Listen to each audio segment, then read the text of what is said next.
Now, due to the design flaws that have made the newly built $100 million Murtala Mohammed International Airport underutilized, the federal government has expressed its plans to demolish 2 private hangars and their offices to pave the way for the expansion of the apron of the terminal. The Minister of Aviation, Hadi Sirika, also disclosed that this $300 million facilities to be demolished would ensure that the new one can be used to its full capacity and give Nigerians access to more parking space and better facilities to be enjoyed while waiting at the airport to board their flights. Joining us to discuss the effect this would have for travelers and even the persons affected is an aviation consultant, Tayo Ujuri. Good morning. Thank you for joining us on TV. Good morning. It's always a pleasure to be here. Good to see you. Good to see you. Same here. Yeah. Right. When I looked through, following the story, I saw that this is not the first time the government is demolishing, some buildings around, this facility, the aviation facility. And I'm wondering, how did we get here in the first place to find ourselves demolishing year in, year out, just to bring about increasing capacity for passengers and all of it? It's unfortunate, and it's always bad to start on the bad leg, saying that it's unfortunate. An airport, when it's before design itself, or in its planning stage, actually has what you call a map, a road map. It's not like so with that design and that map, you actually know what your airport is going to be like. The airport is designed, say, for 10 million passengers throughput. And after 10 million passengers, you actually envisage what your airport will be like in 20, 25 years, and you make room for expansion.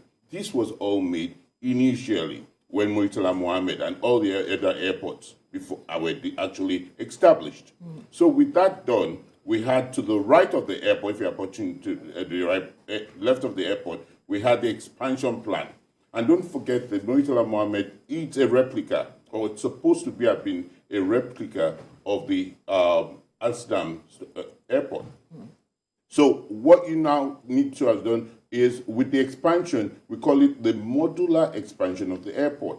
We were supposed to expand to the left, but that left was actually designated and assigned to an individual, a company, to actually develop a hotel. And what happened was, at the development, and at the time we got the $500 million loan, Chinese loan, to develop the new terminal at Murtala Mohammed, with the counterpart funding for $100 million from Nigerian government, it was all set.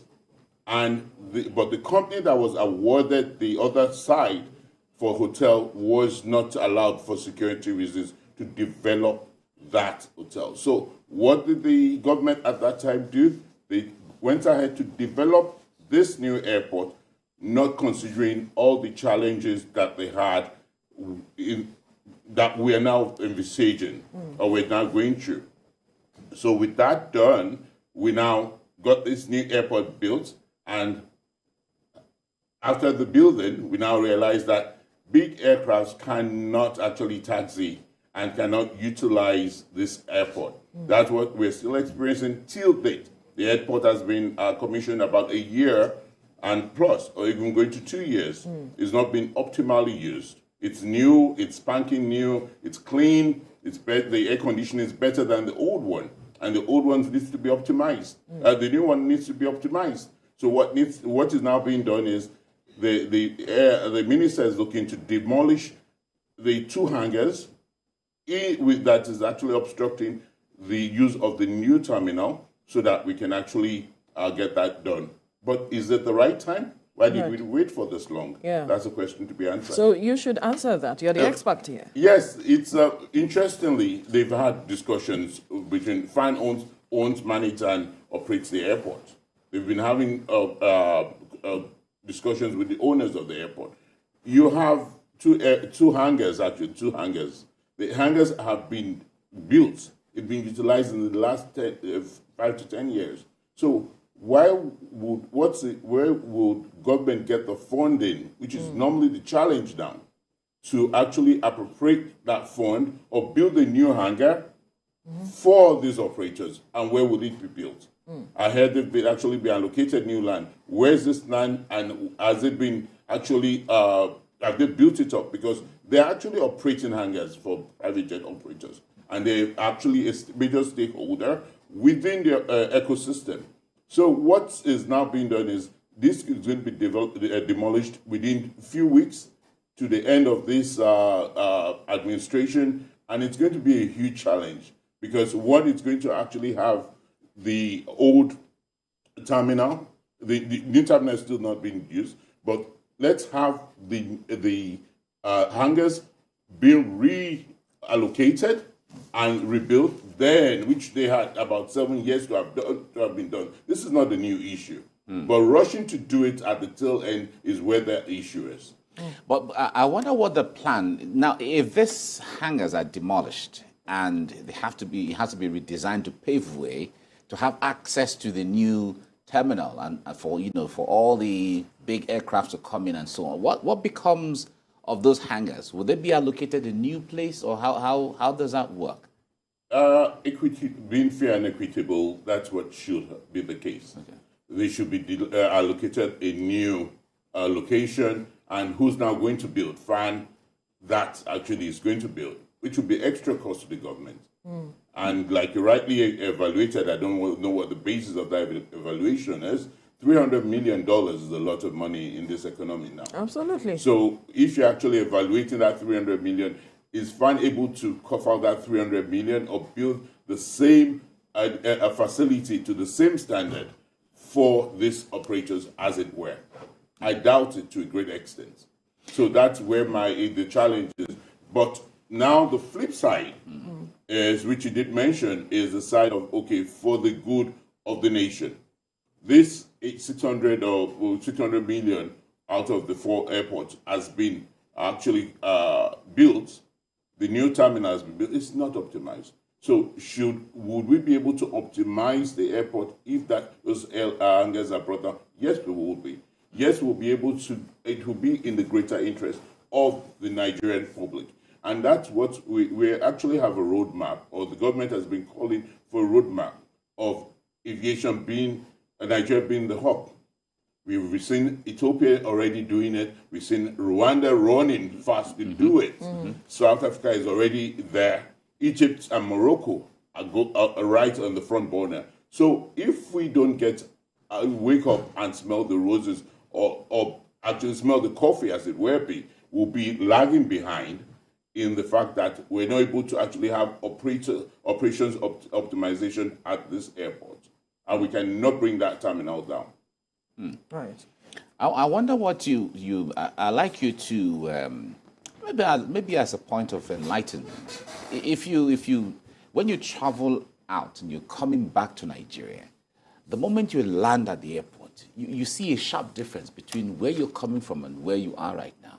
If you're talking about either the Kotoka Airport or Tambo Airport in South Africa, or Jomo Kenyatta Airport in Nairobi, or even the Kigali International Airport. What do you think is lacking in our airports, where it looks like it's still a makeshift arrangement, for a temporary arrangement, and then for years we leave it like that, and then we're just managing somehow? What do you think? It's not just one thing you can put your finger on. There are lots of moving parts. Okay. And for an airport operations and management, from safety being your business, safety is the key. Then you now look at the operations. One, you have lots of stakeholders. You just see the airport. Well, you have, as you land, you have the immigration, you have the custom, NDLEA, ports, quarantine. You have all the stakeholders. But it's now to ensure that all your stakeholders are actually in cohesion, whereby the air conditioning, the ambience, everything is, and even the customer service, the reception, it's all about welcome to Nigeria, the center of the universe. And just been, it's just been the biggest economy in Black Africa. And we have the culture, we have a sense of place in it. That actually security, and that welcoming feeling. Anywhere you go, it actually attracts visitors. Yeah. And that's why And to a great extent, why you have the challenge, if you look at the demography of our passengers, we just have 80% are business passengers. 20% are what you call, 80% are what you call visiting family and friends. They're coming for parties and life-changing mother, father, in-laws, 78, 80 birthday parties, or some come check their projects. Nobody's coming for vacation here. So those are the things, once we have that stakeholders, ambience, and just sense of place, it's not just one thing, it all together makes the thing really good. Look at, and again, I don't like that outside comparison. We can make it work here, but we always have the roadmap. And what Saudi Arabia is, they have a roadmap 2030. With the roadmap 2030, they're starting with aviation being the catalyst.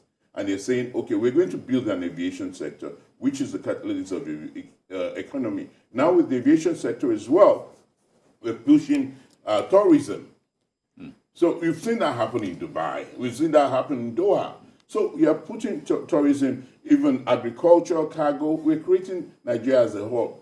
So people are attracted for whatever reason, even going far to coming near to Africa. We've seen Ghana before COVID. They've actually promoted Ghana as a sense of place. There are a lot of Nigerians and black in diaspora that actually want to come home. They have a great attraction to come to Black Africa because of the slave trade history. But how many of those people are coming back to Nigeria? They're going to Ghana, they're going to Benin Republic, they're going to all those other places, they're going to Senegal.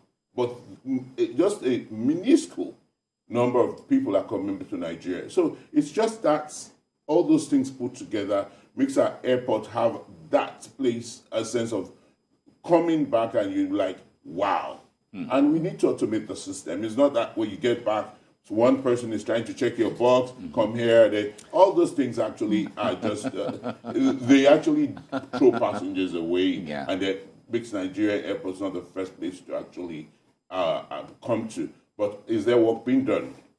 It's good enough, like you said, we are the expert. We shouldn't just complain about what's not working. Right. What are we doing? Absolutely. Or what is being done to make it work? Yes, FAN as the Airport Authority and NCA as the Civil Aviation, they're like we're never lacking in process and procedures and documentation. It's now training staff and updating the staff to ensure that this is the best international practices. This is what should be done. And you've seen that NDLEA and other, even Custom Immigration, if the staff are extorting passengers, it's actually been in the news lately, and they have that, the staff being changed. All that's being worked on. I'm not speaking for them, but we're supposed to be, not, but we're a work in progress.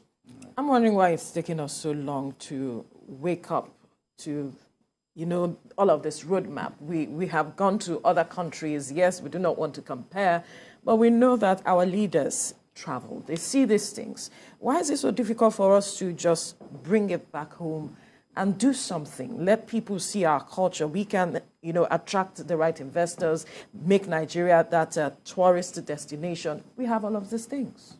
Interesting. That yes, and I'm going to be a little bit theoretical here. What we've seen that drives airport is privatization.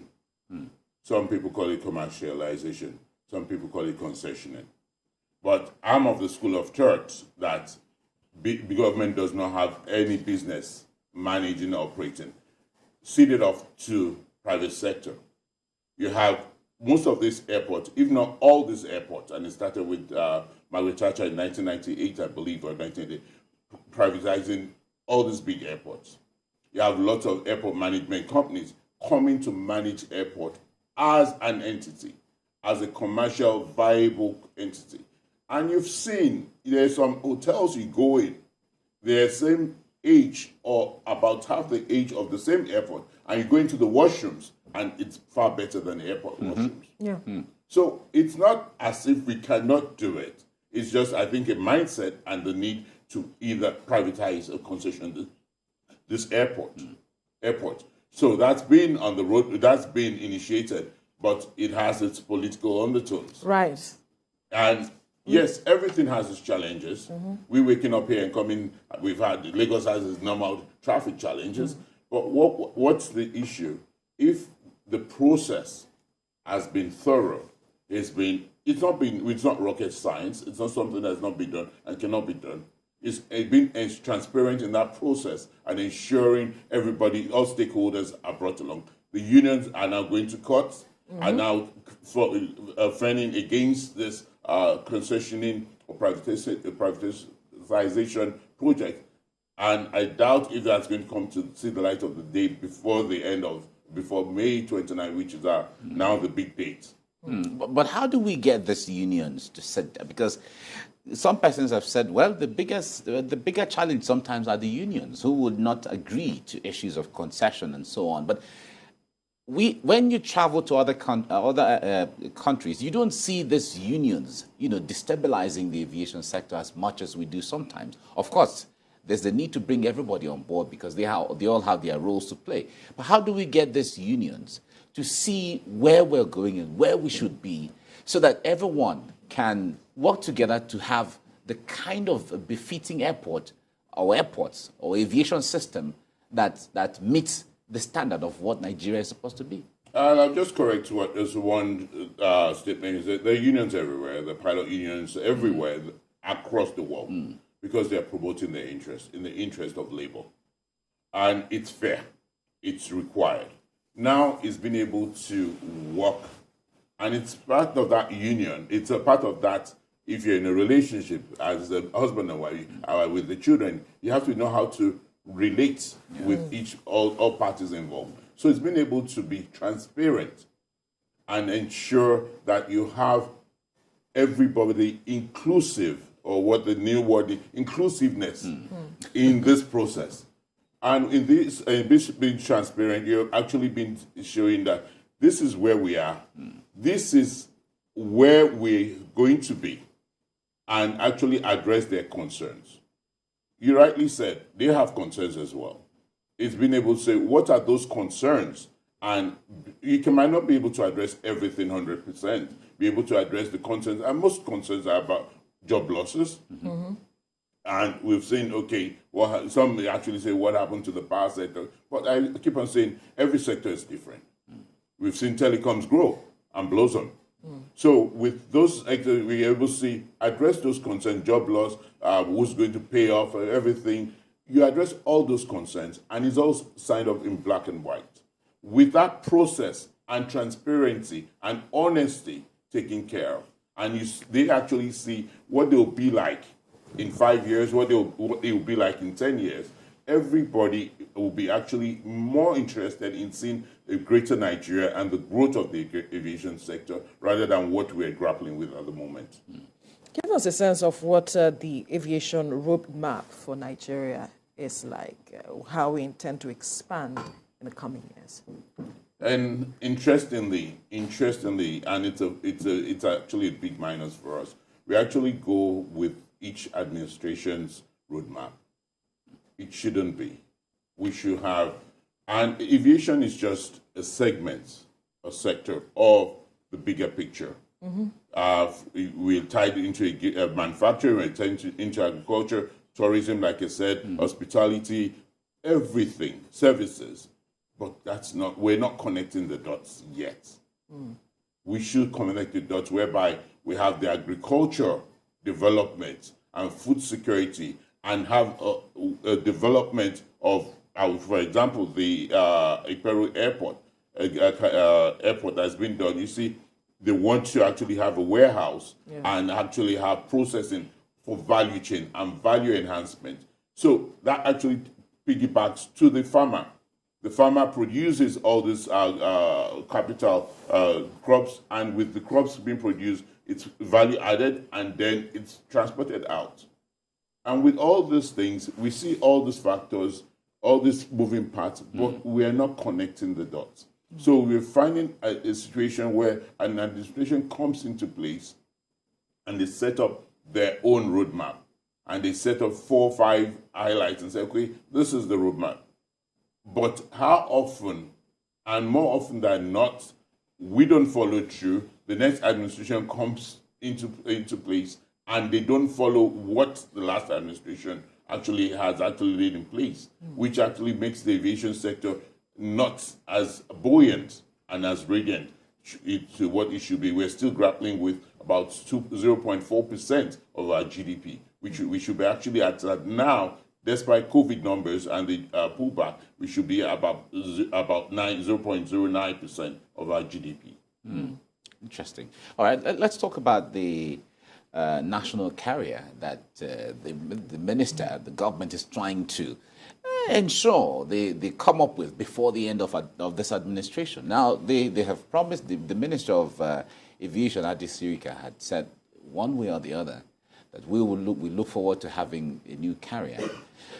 This thing has been promised time and time again. It didn't kick off. But what's the hope now that it might kick off before the end of this administration? Just before you started, you said some things where you were in tribunal, we're in court. This is in court. Okay. So it's okay. So that's where your hope is in the legal system. So chances are that the next administration may not continue with that idea. But let's go now. Let's go now to the incoming administration. How you hope to see them address the aviation sector, especially so that we can be as buoyant as we hope to be. Aviation, again, is not a standalone. It's to see, yes, what is the roadmap, what's the plan across across manufacturing, depleted manufacturing sector. Inflation is cost so much, even processing, ease of doing business. So it's about all those sectors and looking at how we'll now tap into it. And it's now, but we should have a plan where we say, what are the low-hanging fruits? We have the population, we have lots of airlines coming to, but is the ease of business good?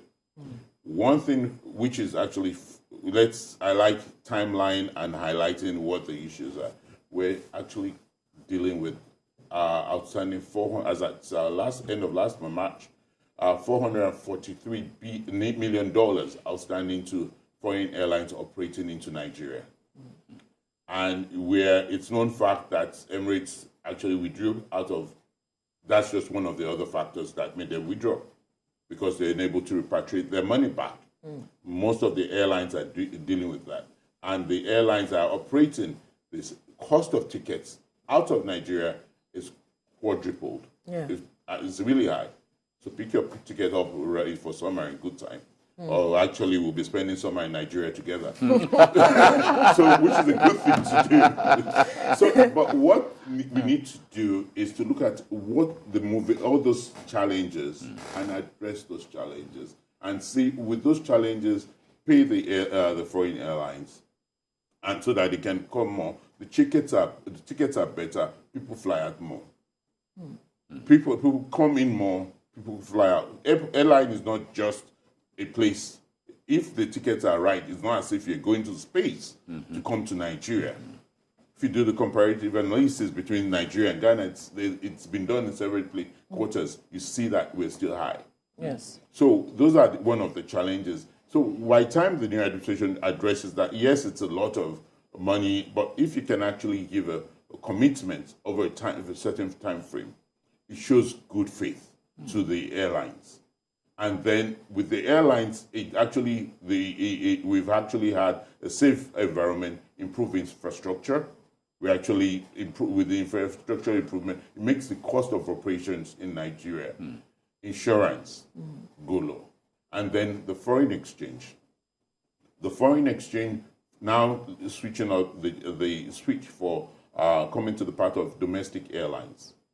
We have a huge domestic population. And I always look at that population and compare it to India.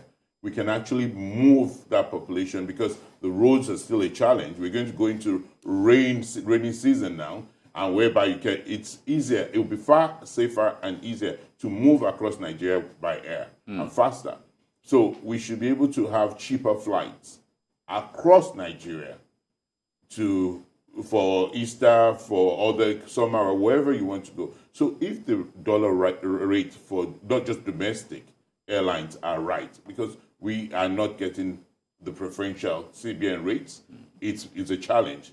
And to operate, even to pay for the leases, and then we're not able to send 80% of our operations, training, spare parts, being able to source dollars to do that is a major headache at the moment. So if that can be addressed within the first, we always say the 100 days is a landmark number, it would go a long way.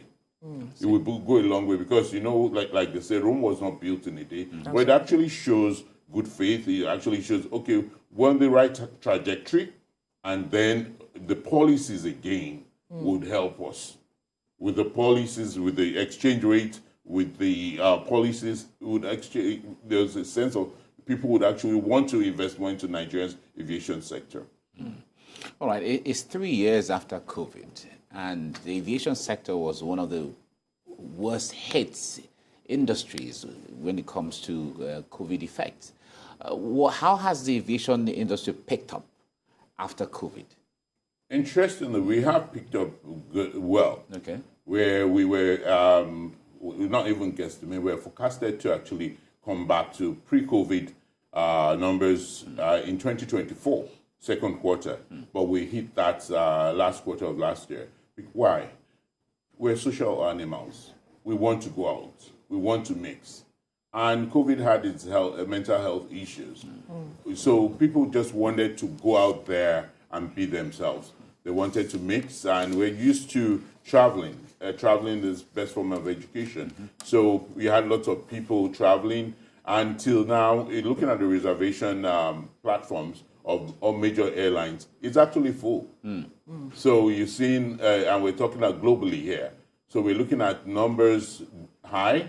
We're looking at people moving around for lots of different things. So we're just going to see upward travel, and we're going to go past the 2019 numbers this year. All right. We have to leave the conversation here now. Aviation consultant Tayo Ujuri, thank you for your time. It's always a pleasure. Thank you very much. Thank you.